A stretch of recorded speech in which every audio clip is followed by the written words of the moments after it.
हर हर महादेव। ओम नमः शिवाय। श्रावण मास की हरियाली तीज की आप सभी को हार्दिक शुभकामनाएं। हरियाली तीज माता पार्वती और भगवान शिव को समर्पित व्रत है। इस दिन सुहागिन महिलाएं पति की लंबी आयु और सुखी दाम्पत्य और परिवार की समृद्धि के लिए व्रत रखती है। माता पार्वती ने भी महादेव को पाने के लिए ये कठोर व्रत की तपस्या की। आइए कथा को श्रवण करते हैं। हिमालय की ऊंची ऊंची चोटियों के बीच एक ऐसा दिव्य स्थान जहां चारों ओर शांति थी। बर्फ से ढके पर्वत, कलकल बहती नदियां, हरे भरे वन और दूर तक फैली हुई सुंदर घाटियां। ऐसा लगता था जैसे स्वयं प्रकृति वहां भगवान की आराधना करती हो। उसी हरियाली पर्वत के महल में राजा हिमवान और उनकी पत्नी माता मैना निवास करती थी। उनके घर एक दिव्य कन्या ने जन्म लिया, माता पार्वती। पार्वती बचपन से ही साधारण कन्या नहीं थी। उसके मन में बचपन से ही भगवान शिव के प्रति अटूट प्रेम आकर्षण था। जब भी वे भगवान शिव का नाम सुनती, उनके हृदय भक्ति से भर जाता था। माता मैना कई बार अपनी पुत्री से कहती थी, बेटी पार्वती, तुम अभी बहुत छोटी हो। संसार में कितने सुंदर और शक्तिशाली राजकुमार हैं। तुम्हें अपने भविष्य के बारे में सोचना चाहिए। पार्वती धीरे से मुस्कुराती और कहती, माँ, मेरे मन में तो अपना वर चुन लिया है। मेरे लिए भगवान शिव के समान कोई दूसरा नहीं है। माता मैना यह सुनकर चिंतित हो जाती। उन्हें पता था कि भगवान शिव कैलाश पर रहने वाले योगी हैं।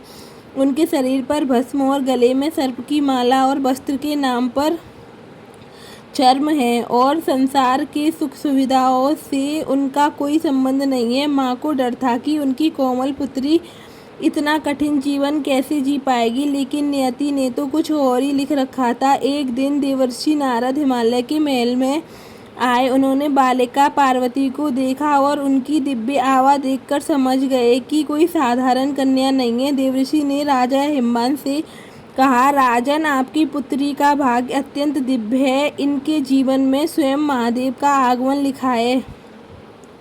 यह सुनकर माता पार्वती के हृदय में जैसे कोई दीपक सा जल उठा था। उन्होंने मन ही मन याद किया, महादेव जी को मेरे जीवन के स्वामी हैं।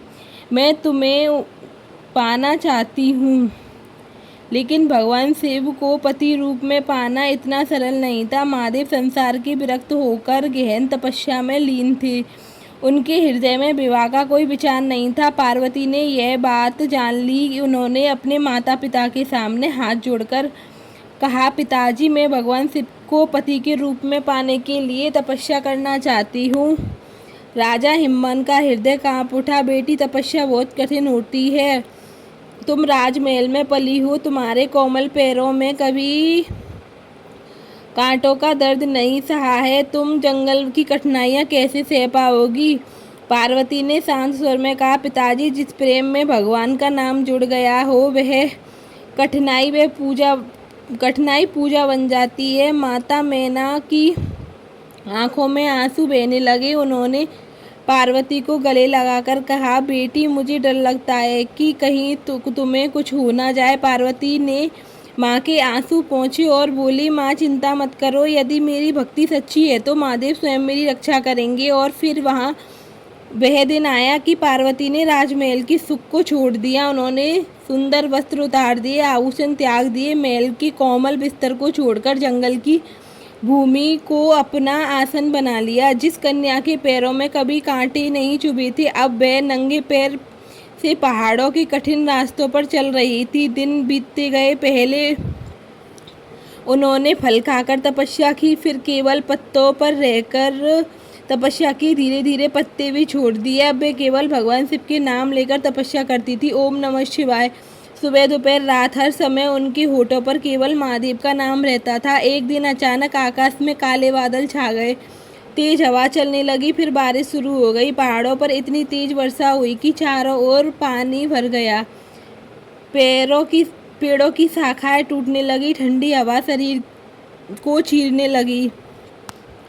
पार्वती वृक्ष के नीचे बैठ गई। उनका शरीर बारिश से पूरी तरह भीग चुका था। हाथ कांप रहे थे, होठ ठंड से नीले पड़ गए थे। फिर भी उनकी आंखें बंद थी। उनके होठ धीरे धीरे बोल रहे थे, हे महादेव, यदि मेरी भक्ति में सच्चाई है तो मुझे स्वीकार करना। बारिश और तेज हो गई। एक पल के लिए पार्वती का शरीर कांप उठा। मन में माँ की याद आई। उन्होंने अपना राजमहल याद आया। माँ मैना का चेहरा याद आया। उनकी आंखों से आंसू निकल पड़े। उन्होंने आसमान की ओर देखते हुए कहा, माँ आज आपकी बहुत याद आ रही है, लेकिन मैं अपना संकल्प नहीं तोड़ूंगी। वह फिर ध्यान में बैठ गई। उधर कैलाश पर्वत पर भगवान शिव भी ध्यान में बैठे थे, लेकिन उस दिन उनके ध्यान में भी एक हलचल हुई। उन्होंने अपनी ओर आती हुई एक ऐसी भक्ति का अनुभव किया जिसमें कोई स्वार्थ नहीं था। महादेव ने अपनी आंखें खोली। उनके मन में विचार आया, यह कौन है, इतनी पीड़ा सहकर भी मेरा नाम ले रही है। महादेव सब जानते थे, फिर भी उन्होंने पार्वती की परीक्षा लेने का निर्णय किया, क्योंकि प्रेम केवल शब्दों से नहीं, त्याग और विश्वास से सिद्ध होता है। नियति ने एक ऐसा खेल खेला कि अब पार्वती की तपस्या केवल तपस्या नहीं रही, वह उनके प्रति एक अग्नि परीक्षा बनने वाली थी। एक ओर जंगल में बैठी पार्वती, दूसरी ओर कैलाश पर बैठे महादेव। दोनों के हृदय में एक दूसरे के प्रति उपस्थिति थी, लेकिन दोनों के बीच अभी एक लंबी परीक्षा बाकी थी। पार्वती ने आंखें बंद करके कहा, हे भोलेनाथ, चाहे मुझे कितना भी जन्म लेने पड़ जाए, कितनी भी कष्ट क्यों ना सहने पड़ जाए, मेरे मन में केवल आपका ही वास रहेगा। उसी क्षण दूर कैलाश पर महादेव के चेहरे पर एक गंभीर मुस्कान आई। अब महादेव स्वयं पार्वती की परीक्षा लेने के लिए निकलने वाले थे।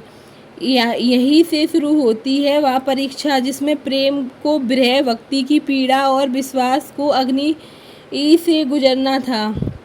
महादेव की परीक्षा और पार्वती का अटूट संकल्प। पार्वती की तपस्या दिन प्रतिदिन और भी कठिन होती जा रही थी। जंगल में चारों ओर हरियाली थी, लेकिन उस हरियाली के बीच पार्वती का जीवन बहुत कठोर हो चुका था। तभी तेज धूप हुई,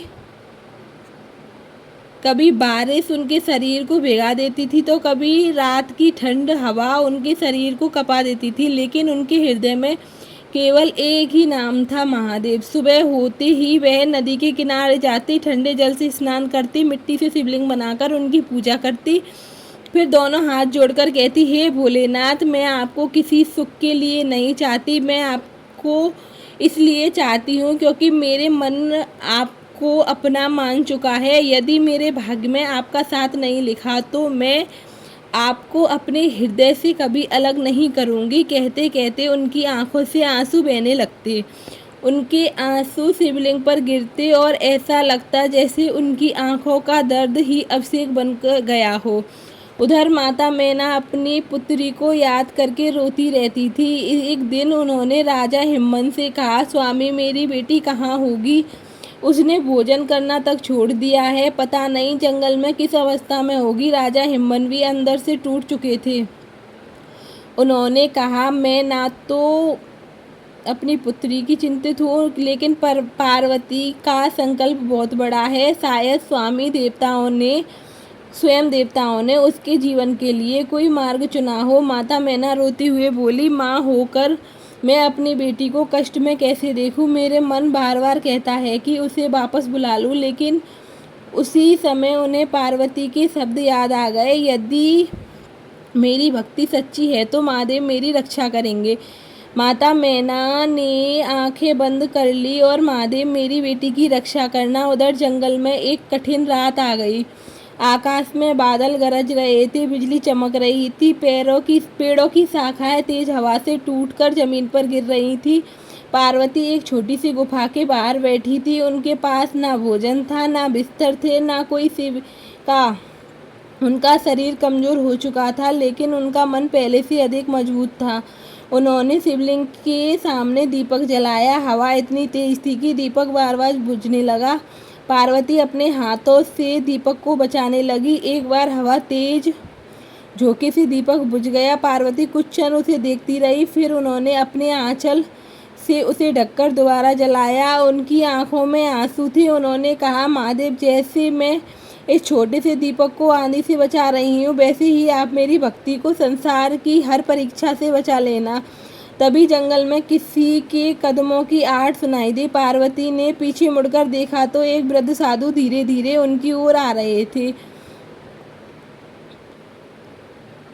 पार्वती तुरंत उठी एक वृद्ध साधु धीरे धीरे उनकी ओर आ रहे थे। उनके हाथ में कमंडल था, शरीर पर साधारण वस्त्र थे और चेहरे पर गंभीर भाव थे। पार्वती तुरंत उठी। उन्होंने हाथ जोड़कर कहा, प्रणाम महात्मा, आप इस घने जंगल में इस समय कैसे आए? वृद्ध साधु ने कहा, पुत्री, मैं रास्ता भटक गया हूँ, बहुत दूर से आया हूँ। सुना है यहाँ कोई कन्या कठिन तपस्या कर रही है, मैं उसे देखने आया हूँ। पार्वती ने विनम्रता से कहा, महात्मा, यदि आप थके हुए हैं तो कुछ देर यहाँ विश्राम कर लीजिए। मेरे पास देने के लिए कुछ नहीं है, लेकिन जल है। उन्होंने कमंडल में जल भरकर साधु को दिया। साधु ने जल पिया और पार्वती को ध्यान से देखा। फिर बोले, पुत्री, तुम किसके लिए इतनी कठिन तपस्या कर रही हो? पार्वती ने बिना किसी झिझक के कहा, भगवान शिव के लिए।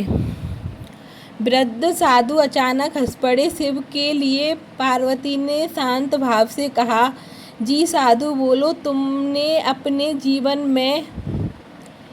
जीवन के बारे में सोचा भी है? शिव कौन है? वह तो शमशान में रहने वाले योगी हैं। उनके शरीर पर भस्म लगी रहती है, गले में सब सांप लटके रहते हैं। उनके पास ना राजमहल है, ना धन है, ना दौलत है। पार्वती चुप रही। साधु ने फिर कहा, तुम हिमालय की राजकुमारी हो।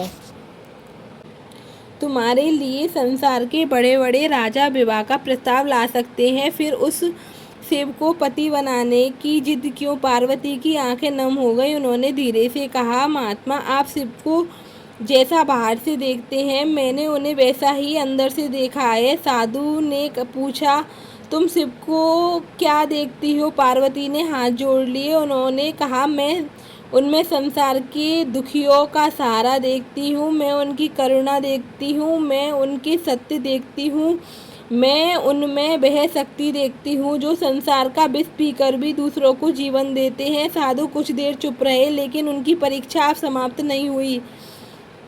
उन्होंने कठोर स्वर में कहा, पुत्री, मैं तुम्हें समझाने आया हूँ, शिव तुम्हारे योग्य नहीं है, तुम्हें अपना संकल्प छोड़ देना चाहिए।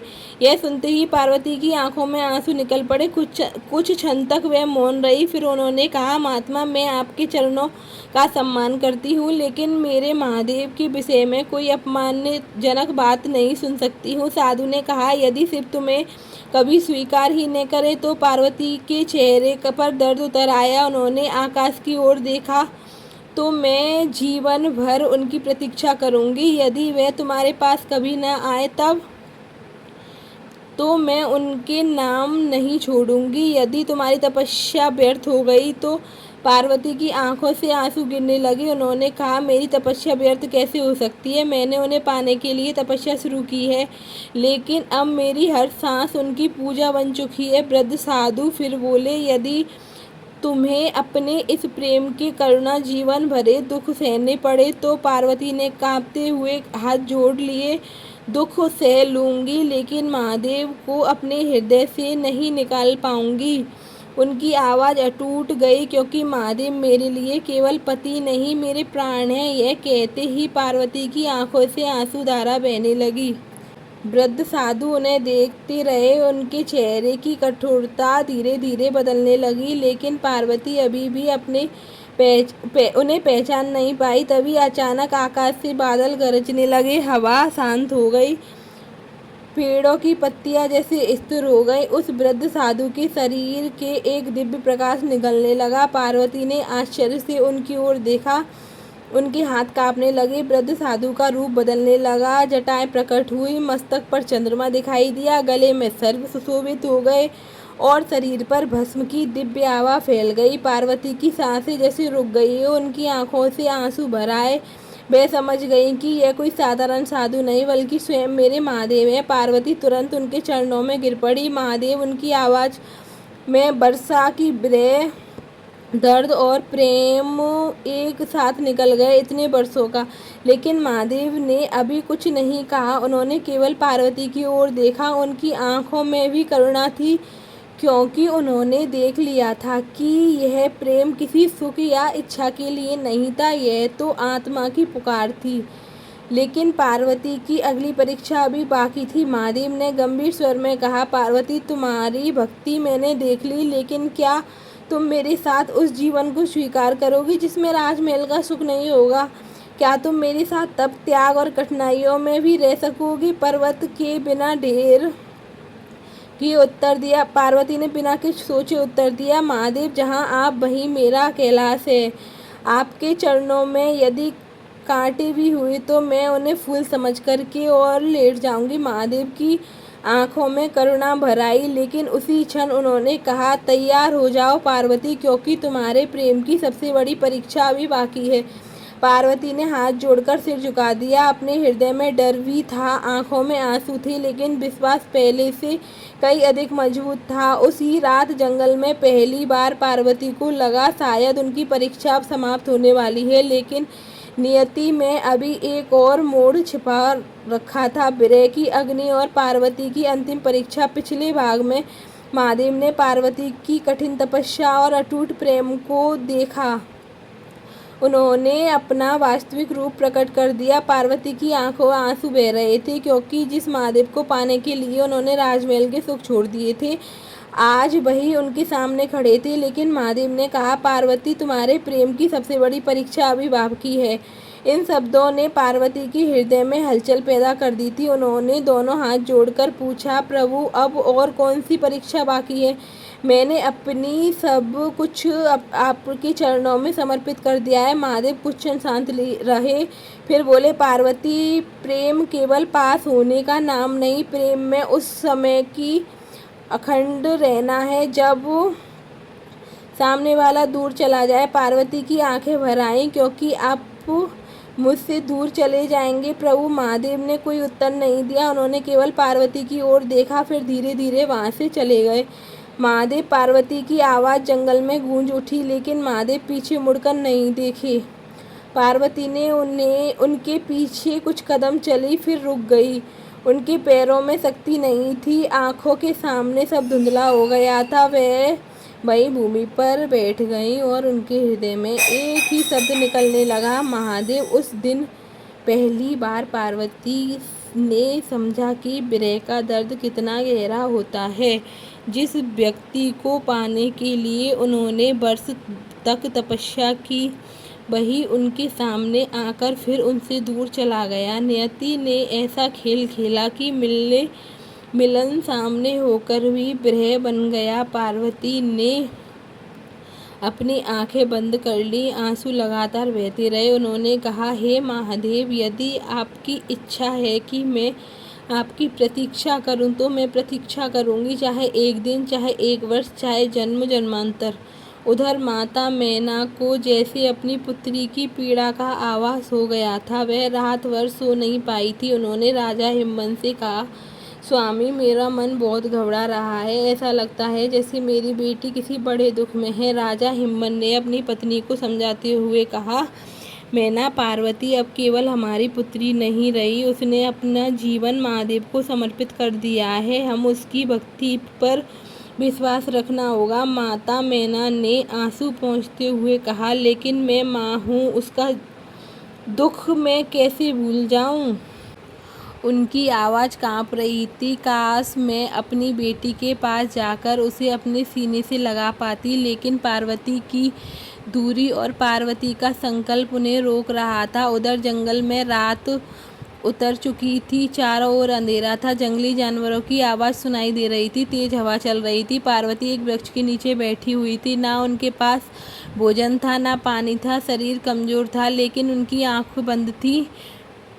वह लगातार जप कर रही थी, ओम नमः शिवाय, ओम नमः शिवाय। कभी उनकी आवाज़ बहुत धीमी हो जाती तो कभी उनकी आंखों से आंसू निकल आते। फिर भी वह आंसू पोंछकर कहती, नहीं, मैं कमज़ोर नहीं पड़ूंगी। महादेव मेरी परीक्षा ले रहे हैं। सुबह हुई, सूरज निकला, लेकिन उस दिन गर्मी बहुत अधिक थी।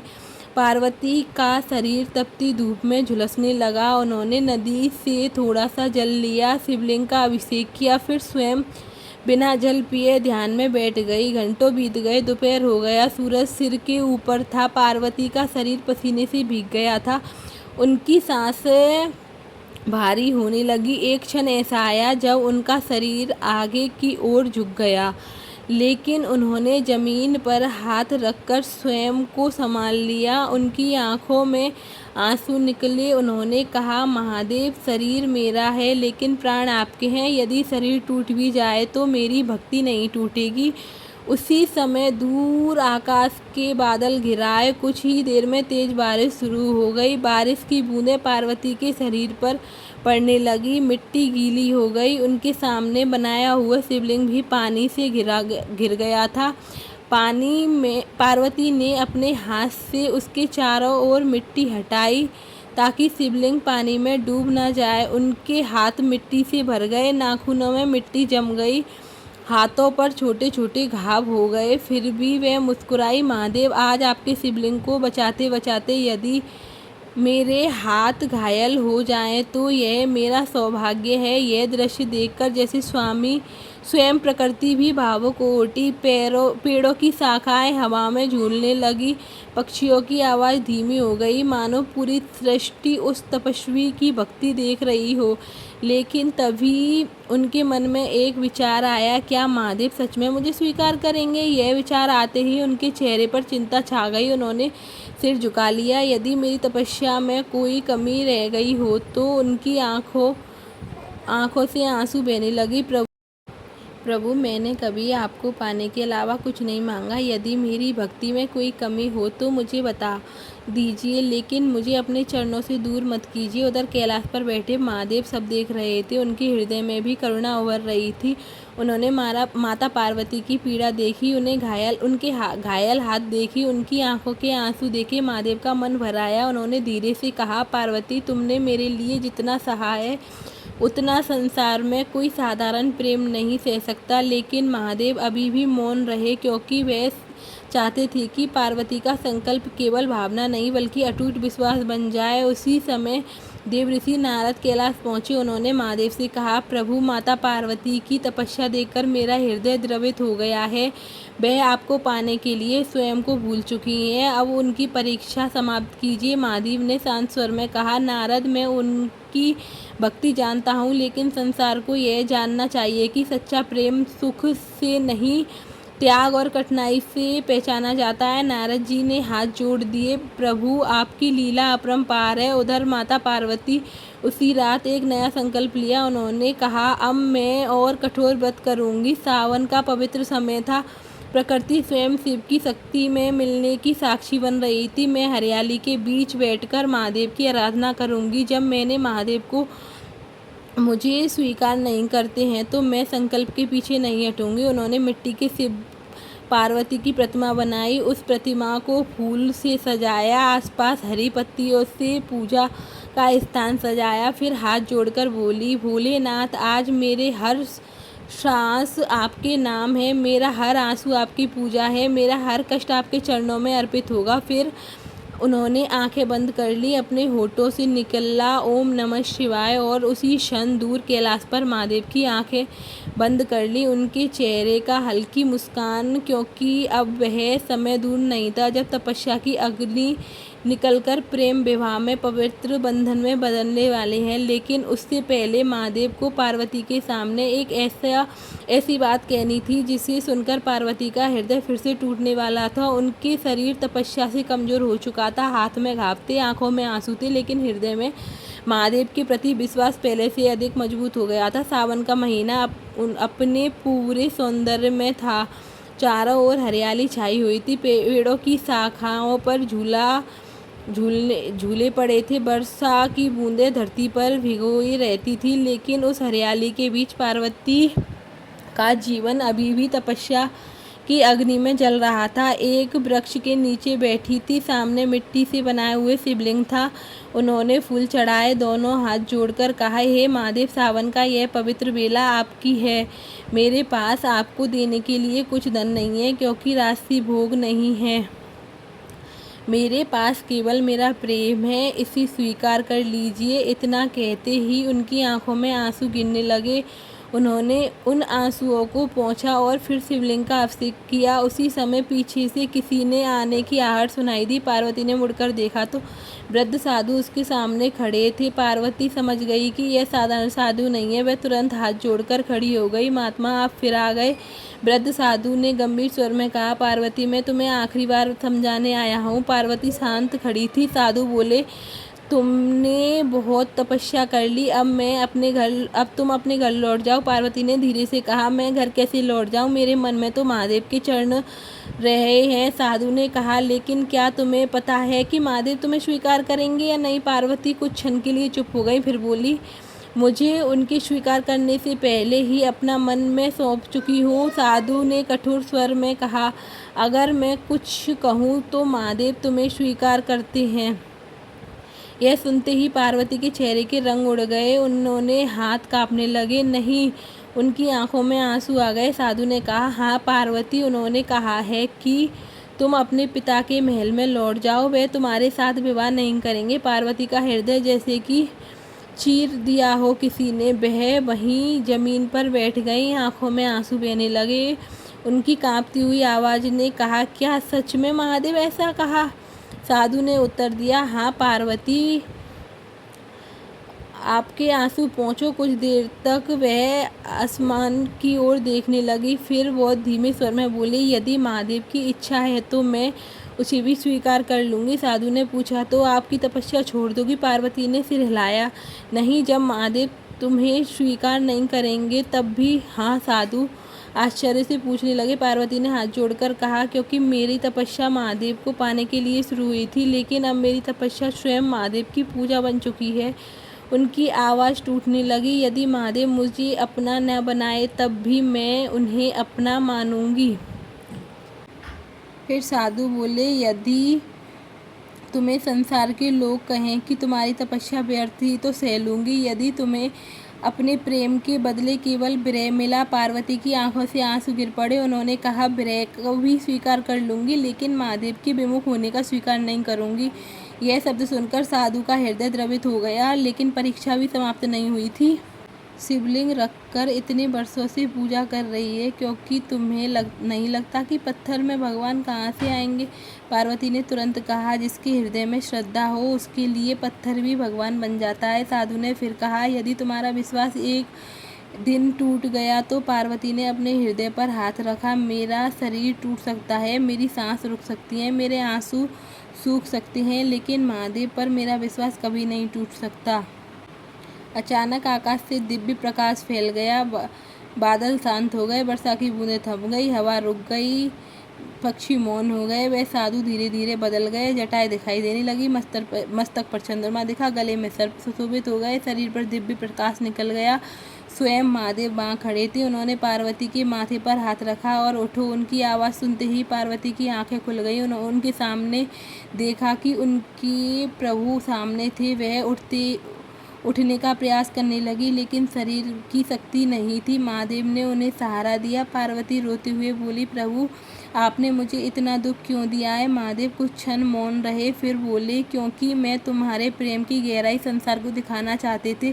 पार्वती के आंसुओं के बीच कहा, लेकिन प्रभु, अब आपने कहा कि मुझे स्वीकार नहीं करोगे, मेरा हृदय टूट गया है। महादेव की आंखों में करुणा भर आई थी। उन्होंने कहा, पार्वती, तुम्हारा हर आंसू मैंने देखा है, तुम्हारे हर पीड़ा मैंने महसूस की है। जब तुम्हारे शरीर बारिश में कांप रहा था मैंने देखा था, जब तुम्हारे हाथ घायल हो रहे थे मेरा हृदय दुखी हुआ था, जब तुम भूखी रहकर मेरा नाम ले रही थी तब मुझे छिपा नहीं रहा था। पार्वती की आंखों में आंसू बहने लगे। उन्होंने कहा, मैं प्रभु, क्या मेरी तपस्या सफल हुई? महादेव ने मुस्कुराते हुए कहा, तुम्हारी तपस्या उसी दिन सफल हो गई थी जिस दिन तुमने मुझे पाने की इच्छा से अधिक मुझे अपना मान लिया था। पार्वती ने हाथ जोड़ दिए और कहा, महादेव, मेरा यही लक्ष्य था जो पूरा हो गया। शिव ने कहा, अंतिम कार्य बाकी है। पार्वती ने पूछा, प्रभु क्या? महादेव बोले, माता पिता के पास लौटना होगा, उनकी अनुमति और आशीर्वाद लेकर हमारा मिलन पूर्ण होगा। पार्वती की आंखों में आंसू और मुस्कान दोनों आ गए। उन्होंने कहा, जैसी आपकी आज्ञा महादेव। महादेव ने आशीर्वाद देते हुए कहा, तुम्हारी भक्ति ने मुझे बांध लिया है पार्वती, अब कोई शक्ति हमें अलग नहीं कर सकती है। यह सुनते ही पार्वती महादेव के चरणों में सिर झुकाकर गिर गई। उनके हृदय में वर्षों पुराना दर्द जैसे पिघल गया हो, लेकिन अभी बाकी था विवाह, माता पिता की स्वीकृति बाकी थी, संसार। अगले दिन वे हिमालय के महलों की ओर चल पड़ी। कई दिनों की कठिन यात्रा के बाद जब महल के द्वार पहुंची तो द्वारपाल उन्हें पहचान कर आश्चर्य में पड़ गए। वह महारानी राजकुमारी पार्वती लौट आई है। माता मैना ने जैसे ही सुना वह सब कुछ छोड़कर दौड़ पड़ी। दरवाजे पर अपनी बेटी को देखते ही उनकी आंखों में आंसू बहने लगे। पार्वती ने अपनी माँ को सीने से लगा लिया। दोनों बहुत देर तक रोती रहीं। माता मैना बार बार अपनी बेटी की चेहरा देख रही थी। तपस्या के कारण पार्वती का शरीर कमजोर हो गया था, चेहरा पहले से अधिक शांत हो गया था, लेकिन उसमें एक दिव्य चमक थी। माँ ने उनके हाथ देखे, घाव के निशान देखे, सब कुछ देखा। बेटी, तुमने ये क्या कर लिया? तुम्हारे हाथों में घाव है, शरीर इतना कमजोर हो गया है, तुमने क्या क्या सहा है? पार्वती ने कहा, माँ आंसू पोंछो, आपका आशीर्वाद मेरे साथ था, इसलिए मैं सब सह पाई। मैना ने उसे फिर से गले लगा लिया। फिर उन्होंने पूछा, बेटी क्या तुम्हारी तपस्या सफल हुई? पार्वती की आंखों में आंसू आए, मुस्कान आई, दोनों आ गई। धीरे से कहा, हाँ माँ, महादेव ने मुझे स्वीकार कर लिया है। माता मैना कुछ क्षण के लिए बिल्कुल शांत हो गई, फिर बोली, सच कह रही हो? पार्वती ने सिर झुकाकर कहा, हाँ माँ, मैं सच कह रही हूँ। माँ भी खुश हो गई। हे भगवान, मेरी बेटी की तपस्या आपने स्वीकार कर ली। राजा हिमवान को जब यह समाचार मिला तो वह अत्यंत प्रसन्न हुए। उन्होंने अपनी पुत्री को गले लगाकर कहा, बेटी, तुमने अपने संकल्प को हमारे कुल मान में बढ़ा दिया है। लेकिन विवाह की बात सुनकर राजा हिमवान की चिंता और बढ़ गई।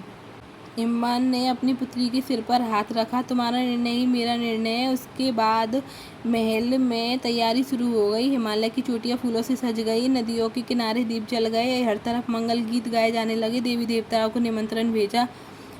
सावन की हरियाली के बीच पूरे हिमालय जैसे दुल्हन की तरह सज गया था। माता मैना ने अपनी बेटी के लिए सुंदर वस्त्र आभूषण तैयार किए, लेकिन पार्वती के मन में महादेव की छवि थी। वह कभी कभी अकेले बैठकर उन दिनों को याद करती जब जंगल में भूखी प्यासी बैठकर महादेव का नाम लेती थी। उन्होंने हाथ जोड़कर कहा, महादेव, आपने मेरे आंसुओं को व्यर्थ जाने नहीं दिया। उधर कैलाश पर विवाह की तैयारी होने लगी। देवताओं ने उत्साह था, नंदी आनंद से भर गया था। गण महादेव की बारात के लिए तैयार हो गए थे, लेकिन माता मैना ने अब भी एक चिंता थी। उन्हें डर था कि महादेव का स्वरूप देखकर वह स्वयं घबरा ना जाए।